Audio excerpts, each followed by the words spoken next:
Good morning, students. How are you all? I hope you all are safe at home.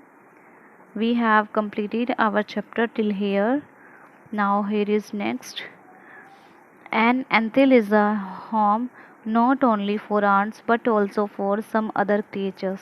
कह रहे हैं कि जो एंथिल होते हैं, घोंसले, बिल कह सकते हैं, जो होते हैं वो सिर्फ चींटियों के घर ही नहीं होते हैं बल्कि कुछ अदर क्रिएचर्स के घर भी होते हैं, जैसे beetles, lesser breeds of ants and the green fly. तो बिटल्स जो होते हैं उनको तो बोला जाता है गुब्रेले, और जो लेसर ब्रीड्स ऑफ आंट्स का मतलब है जो चींटियाँ पूरी बड़ी नहीं होती हैं, छोटी रह जाती हैं, एंड द ग्रीन फ्लाई और हरी मक्खियाँ। Why do ants want these aliens creature to live in their nest. कह रहे हैं कि जो चींटियां हैं वो इन दूसरे एलियन क्रिएचर्स को अपने नेस्ट में क्यों रहने देती हैं। फॉर सेवरल रीज़न, तो इसके लिए सेवरल कुछ कई रीज़न हैं, सेवरल होता है कई। Some give off smell pleasant to the ants, कुछ तो जो है वो बहुत ही अच्छी खुशबू, प्लीजेंट स्मेल देती हैं आंट्स को सेंसेस सूंघने के लिए।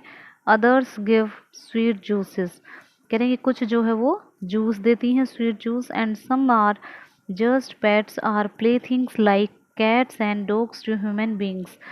कह रहे हैं कि और कुछ जो हैं, सम आर जस्ट पेट्स, कुछ सिर्फ जो हैं वो पेट्स हैं या फिर खेलने की उनको चीज़ बोल सकते हैं, जैसे आदमियों के लिए कैट्स और डॉग्स हैं।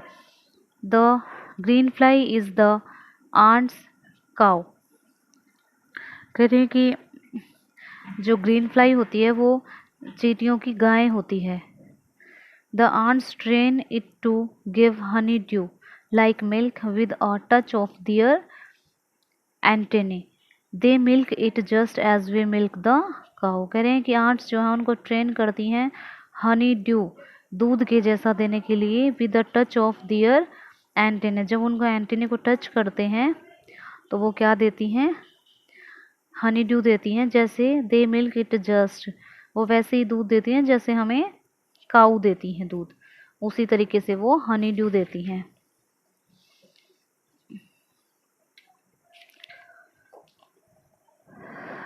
Have humans learn as much as ants have, कह रहे हैं कि क्या हैव ह्यूमन्स, क्या आदमियों ने उतना सीखा है, as much as ants have, जितना आंट्स ने सीखा हुआ है। परहैप्स, शायद, परहैप्स का मतलब होता है शायद।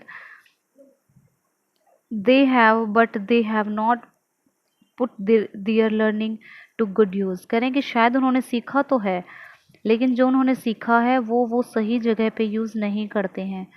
दे may still learn a few things from this tiny teacher, tiny होता है बहुत ही छोटा, कह रहे हैं कि उनको अभी भी still learn a few things, कुछ चीज़ें सीखने की ज़रूरत है इस छोटे से टीचर से। छोटा टीचर किसको बोला गया है, आंट को। हार्ड वर्क, कौन कौन सी चीज़ें सीखने की ज़रूरत है, एक तो हार्ड वर्क, कठिन परिश्रम, sense of duty and discipline, करेंगे डिसिप्लिन और अपनी ड्यूटी के प्रति बहुत ही सेंस होने की, बहुत ही कर्तव्यनिष्ठ होने की बहुत ही उनको ज़रूरत है। क्लीनलीनेस, स्वच्छता की। Care for the young one, छोटों के लिए केयर करने की। And above all a firm loyalty to the land where they live, कह रहे हैं कि सबसे, और इन सबसे ऊपर जो एक चीज़ और है, एक फर्म, फर्म होता है पक्का, लॉयल्टी पक्की वफादारी, to the land where they live, जहाँ पे वो रहते हैं उस धरती के प्रति बहुत ही पक्की वफादारी सीखने की, जिससे किससे ज़रूरत है उनको, इस टीनी टीचर से। और टीनी टीचर किसको बोला गया है, आंट को। Okay, now our chapter number 1, the teeny teacher, has completed. Now here is NCERT questions. Then it's your homework for today. You will have to read this lesson completely and write difficult word meaning in rough notebook only. Clear? Tomorrow we will do NCERT questions. Thank you.